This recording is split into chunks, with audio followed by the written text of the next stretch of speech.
अरे राम राम राम राम। कितनी जोर की बारिश हो रही है। 2 दिनों से यह बारिश तो रुकने का नाम ही नहीं ले रही है। मुझे लगता है अब जल्दी ही मेरी छत से पानी टपकने लगेगा।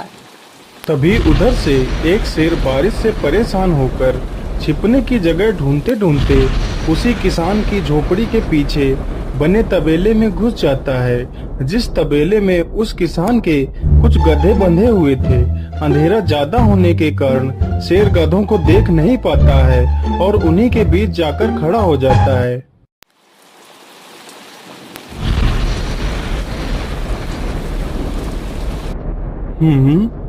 यहाँ से तो किसी मनुष्य की आवाज आ रही है। चलो चुपचाप बैठा रहता हूँ। जैसे ही यह आदमी मेरे करीब आएगा मैं इसे खा लूंगा। हाय हाय हाय, यह बारिश कब रुकेगी? ऊपर से यह टपका भी आ गया। अब मैं क्या करूं? इस टपके से कैसे बचूं? इतना तो डर मुझे शेर और बाघ से भी नहीं लगता है जितना डर मुझे इस टपके से लगता है। अरे यह टपका कौन है? मुझे लगता है यह टपका तो मुझसे भी ज्यादा खतरनाक है। अभी तो यह आदमी शेर और बाघ से ज्यादा इस टपके से डर रहा है। चलो जल्दी से मैं यहाँ से निकल लेता हूँ, नहीं तो कहीं टपका ने मुझे देख लिया तो मेरी खैर नहीं। ओहो, अब मैं इस टपका से कैसे बचूं? चलो जल्दी से मैं अपनी मौसी के घर चला जाता हूँ।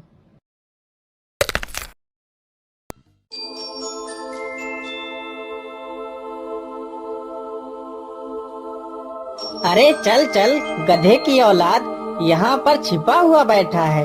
अरे चल जल्दी। अरे ये क्या, जिसका डर था वही हुआ। यह टपका तो मुझ पर हावी हो गया।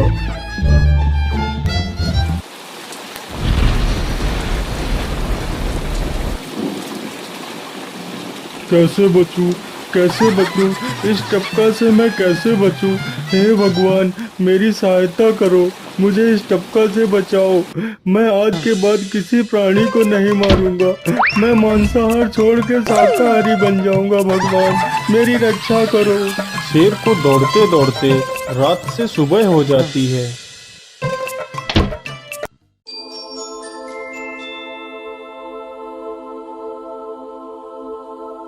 अरे देखो देखो, यह तो शेर की सवारी कर रहा है। अरे हाँ, सच में ये तो शेर की सवारी कर रहा है। इसे तो डर भी नहीं लगता है। अरे उधर तो देखो जरा, यह आदमी कितना बहादुर है। यह आदमी तो शेर की सवारी कर रहा है। जिस शेर को देखकर हमारी धोती आगे से गीली और पीछे से पीली हो जाती है, यह तो उसकी सवारी कर रहा है। ये गांव के लोग भी ना पागल हो गए हैं जो इस गधे को शेर। अरे बाप रे, यह तो सच में एक शेर है। हे भगवान मेरी रक्षा करो, शेर तो मुझे खा ही जाएगा। राम राम राम राम राम। अब क्या होगा? इस शेर से कैसे बचूं? अरे यह तो एक बरगद का पेड़ है। यही अच्छा मौका है, जल्दी से इस बरगद की जड़ पकड़कर ऊपर चढ़ जाता हूँ।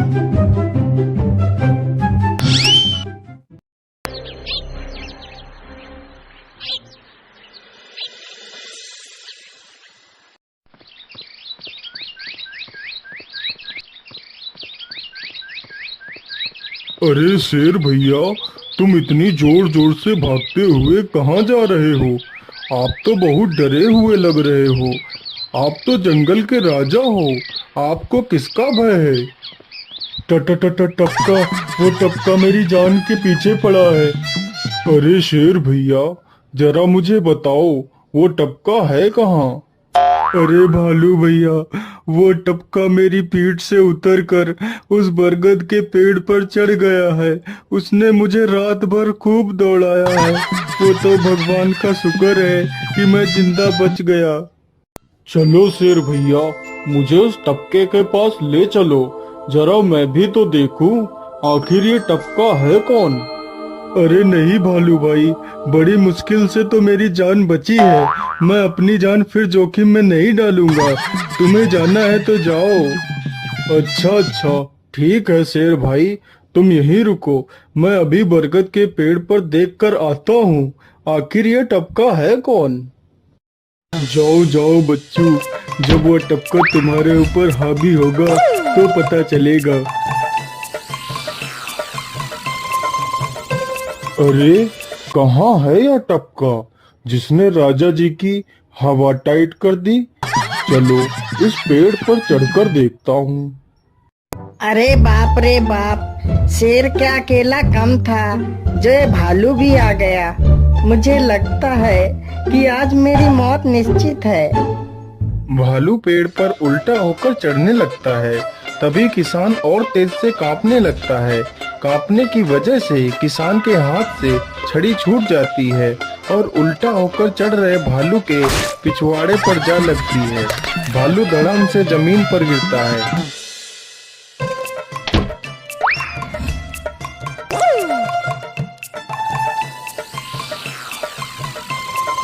मुझे लगता है अब शेर और भालू दोनों भाग गए हैं। चलो अब जल्दी से यहाँ से निकल लेता हूँ। सारे राज्य में यह बात फैल गई कि हरिया किसान बहुत ही बहादुर है और वह शेर की सवारी कर लेता है। धीरे धीरे यह बात राजा तक पहुँच गई।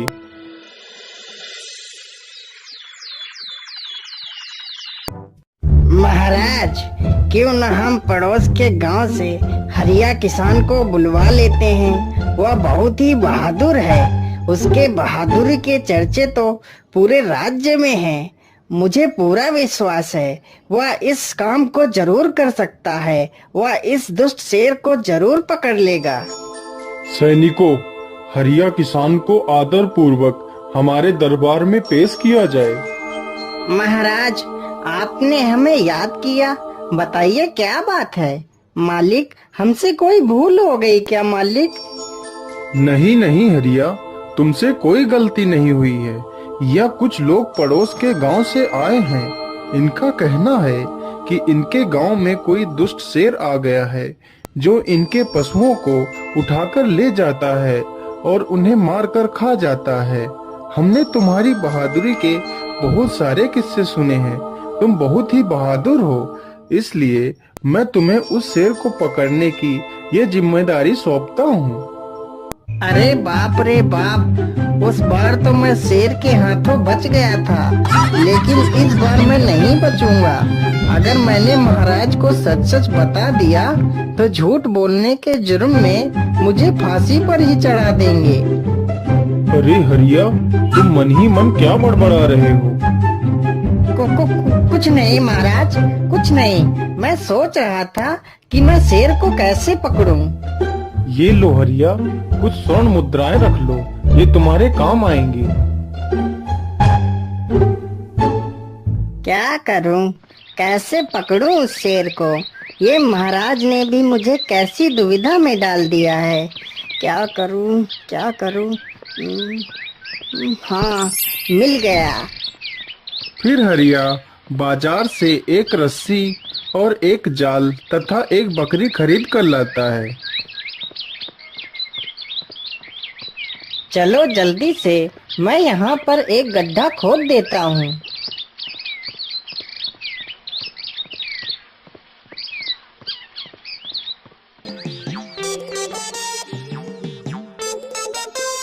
गड्ढा तो खोद दिया।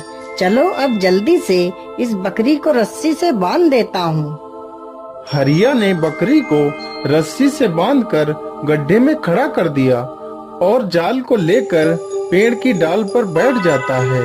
थोड़ी ही देर बाद जब बकरी को भूख लगती है तो वह चिल्लाने लगती है।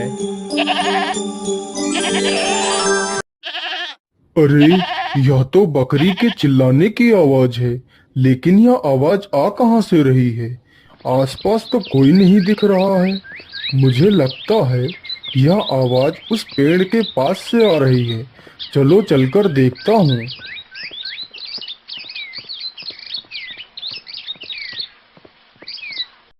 अरे वाह, आज तो शिकार मेरे पास खुद चलकर आ गया। शेर तुरंत ही बिना देर किए हुए गड्ढे में छलांग लगा देता है। तभी किसान तुरंत ही बकरी को ऊपर खींच लेता है और जाल को गड्ढे के ऊपर गिरा देता है। शेर गड्ढे में ही फंस जाता है। यह देखकर गांव के सभी लोग बहुत ही खुश हो जाते हैं।